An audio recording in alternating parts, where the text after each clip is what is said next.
ఎటువంటి సర్జరీ లేకుండా sciatica, spondylitis, frozen shoulder కి కేవలం 45 నిమిషాలలో నొప్పి లేని అత్యాధునిక చికిత్స ప్రాణ pain clinic. Ravi Teja voice over sentiment Balayya వరకు చేరిందా?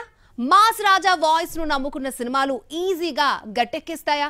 దర్శకుడు బాబీ తనకున్న ర్యాపోతో రవితేజను వాడుకోబోతున్నాడా? బాలయ్య బాబు బాబీ కాంబినేషన్ లో డాకు మహారాజ్ సినిమా రాబోతున్న సంగతి తెలిసిందే.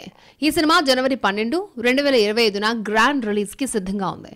బాలయ్య పాత్రను రవితేజ తన వాయిస్ ఓవర్ తో పరిచయం చేయబోతున్నారట. సినిమాలో బాలయ్య పాత్ర గురించి కొన్ని చోట్ల ఓ వాయిస్ ఓవర్ వస్తూ ఉంటుందని, ఈ వాయిస్ ఓవర్ ను రవితేజ చెప్పబోతున్నాడని టాక్. పైగా రవితేజ వాయిస్ ఓవర్ సినిమాపై బలమైన ముద్రను వేస్తోందని తెలుస్తోంది. డాకు మహారాజ్ సినిమాకి సంబంధించి ప్రమోషన్స్ ను వేగవంతం చేయాలని మేకర్స్ ప్లాన్ చేస్తున్నారు. ఇక ఈ సినిమా నుంచి రీసెంట్ గా వచ్చిన సాలిడ్ టైటిల్ టీజర్ అద్భుతంగా ఆకట్టుకుంటుంది. అన్నట్టు ఈ మూవీ ఖచ్చితంగా బాలయ్య ఫ్యాన్స్ కి ఫుల్ మీల్స్ ఇచ్చేలా దర్శకుడు బాబీ ఈ చిత్రాన్ని తీర్చిదిద్దుతున్నారట.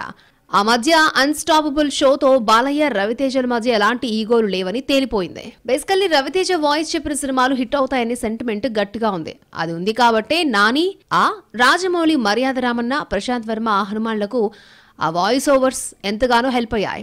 బాబీ కూడా రవితేజ ద్వారానే దర్శకుడు అవడంతో ఆ ర్యాపోను ఈసారి డాకు మహారాజ్ కు ఇలా వాడుకోవాలని చూస్తున్నాడు. గత ఏడాది సంక్రాంతికి వర్కౌట్ అయిన హనుమాన్ రవితేజ వాయిస్ ఓవర్ ఈ ఏడాది సంక్రాంతికి డాకు మహారాజ్ కు అలాగే వర్కౌట్ అవుతుందని నమ్ముతున్నాడు.